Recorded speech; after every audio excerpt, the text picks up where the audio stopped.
Hi, fourth graders. We are going to continue doing multiplication today, and we're going to start with looking at how we multiply by tens or hundreds. Now let's look at this.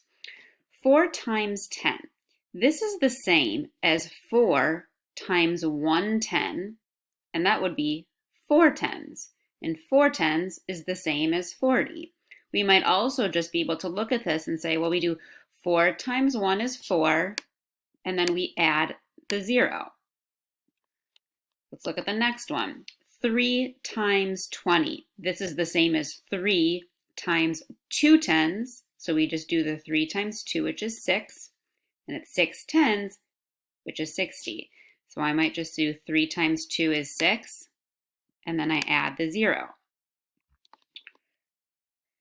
Now, if we see something like this, we can kind of use the same mentality, the same thinking.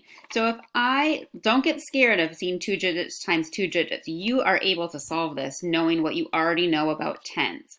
Well, this is going to be the same as 58 times 6 tens. So, well, I know how to do 58 times 6. 58 times 6.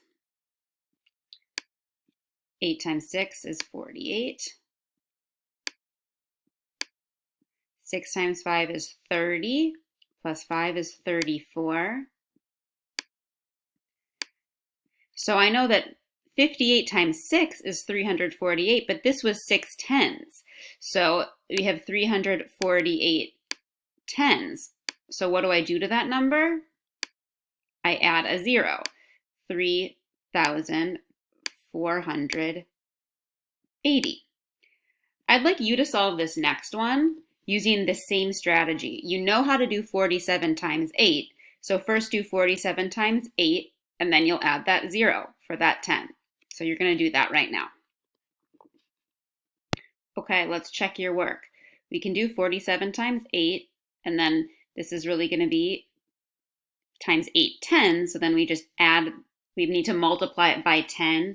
And when we multiply something by 10, we just add the 0 at the end. So our final answer is 3,760. Now, when we're multiplying by hundreds, it's the same kind of idea, but there's 2 different ways you could think about it. So if the question is 24 times 300, well, you could do it this method 1, which is 24 times 3.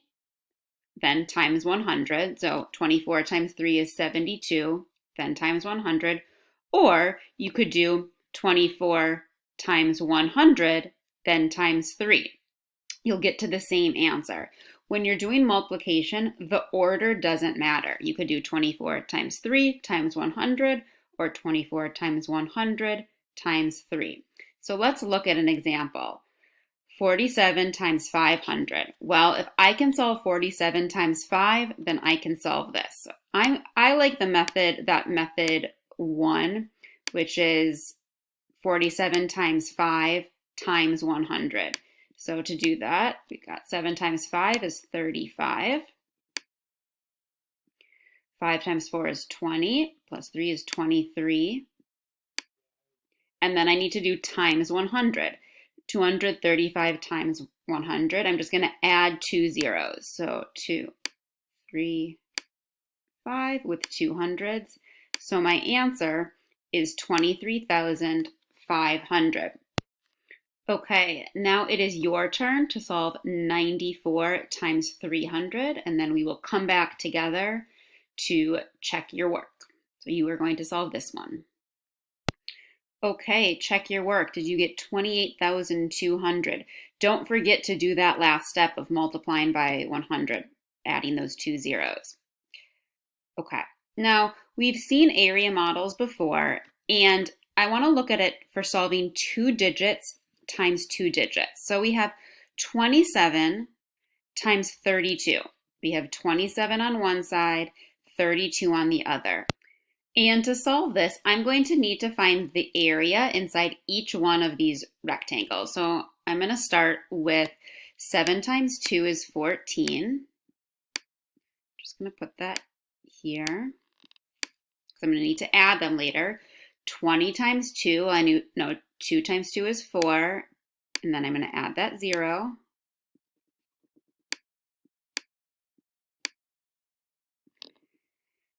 20 times 30, well, I know 2 times 3 is 6, and I'm going to add 2 zeros,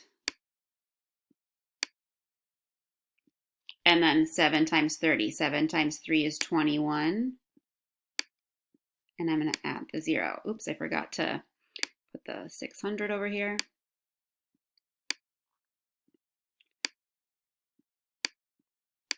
And now I add 4, 6, 8. So my answer is 864. I might even just in my head see, is this answer reasonable? Well, this is about 30 times 30, and that would be 900. So I know that this answer is reasonable. I want you to solve this multiplication problem using the area model. So you are going to find the area inside each one of these rectangles and then add it up. So go and do that. Okay, you can check your work. It doesn't matter what order you put them in, but the final answer is 930. All right, you are ready to go start the workbook pages. Good luck.